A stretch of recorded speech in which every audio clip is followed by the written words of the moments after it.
साहब जो TV reports हम बनाते रहे हैं साल से, उसमें मैक्सिमम 90 सेकंड की रिपोर्ट हम बना सकते हैं।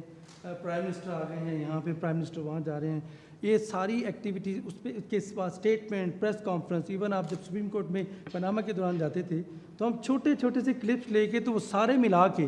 तो टोटल 90 सेकंड से ज़्यादा हो ही नहीं सकता। यहाँ हम बैठ के तसल्ली से वीडियो बनाते हैं, घर के अंदर ही छोटा सा स्टूडियो रूम उठा के बेगम को कह दिया आप बनाओ ज़रा या सामने कर दिया कैमरा और रिकॉर्डिंग शुरू कर दी तसल्ली से 10 में। अब हमें पता है कि प्राइम मिनिस्टर की नीयत इस फैसले के पीछे क्या थी, हम उसको भी बयान कर सकते हैं, उसके बाद इसका रेफरेंस भी दे सकते हैं। दूसरा, हम पीटीआई के मजाज को भी समझते हैं, तो इसलिए हमें ज़्यादा लोग एक्सेप्ट करते हैं अदर देन कि वो प्रोग्राम का हर एंकर का अपना एक एजेंडा है, उसने उसके तहत चलना है, टीवी चैनल्स का अपना एजेंडा है, लेकिन हम ज़रा फ्री हैंड होता है, हमें खुल के बात करते हैं, रोज़ाना बात करते हैं, दो वीडियोस बना सकते हैं। फिर इंटरव्यू भी हम करते हैं, जब डॉक्टर साहब का अगर इंटरव्यू मैं कर रहा हूँ तो तसल्ली से इनके बारे में पूछूंगा, इनकी आपके बारे में राय, उसके बाद इनके जो फैसले हैं। तो इससे ज़रा प्लस पॉइंट ये है कि हम खुल के बात करते हैं, वो चीज़ जो हिडन है, और फिर उन एंकर्स को भी क्रिटिसाइज़ कर सकते हैं कि उन्होंने जो गलत एंगल दिया किसी रिपोर्ट को, दरअसल वो बात ये थी। तो उसके बाद फिर यकीनन हमें एप्रिसिएशन तो आता है, तो अपनी तसल्ली भी होती है। पहले रिसर्चर था किसी प्रोग्राम के साथ, इसने यूट्यूब शुरू किया, 2-3 लाख बॉर्डर पे जाके इंडिया देखता है इसको बहुत ज़्यादा, इसने आजकल एंकर्स को क्रिटिसाइज़ करना शुरू किया है तो वो एक्सेप्टेबल है। इस तरह 2.5 करोड़ जो बच्चे स्कूल से बाहर थे, अभी सारे बच्चे बाहर हैं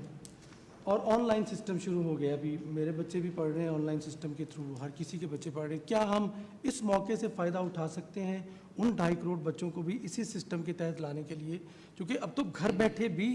बच्चे पढ़ रहे हैं। देखें अतिका खान, देखें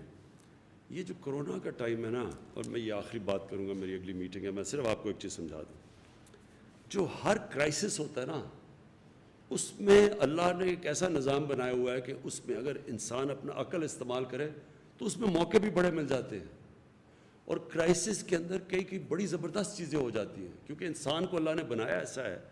एक अंग्रेज़ी का फ्रेज़ है, necessity is the mother of invention.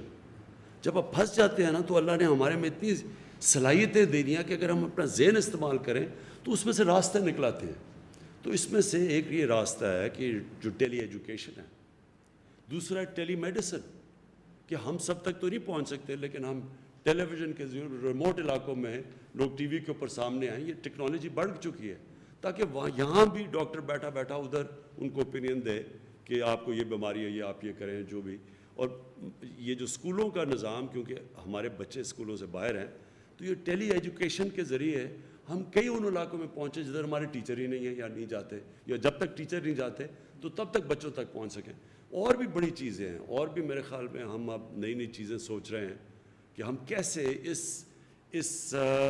इसको देखते, वायरस को देखते हुए कैसे अब हम और चीज़ें कर सकते हैं कि हम अपना मुल्क भी चलाते रहें, बच्चों को भी पढ़ाते रहें, लेकिन ये कोरोना का भी को संभाल सकें।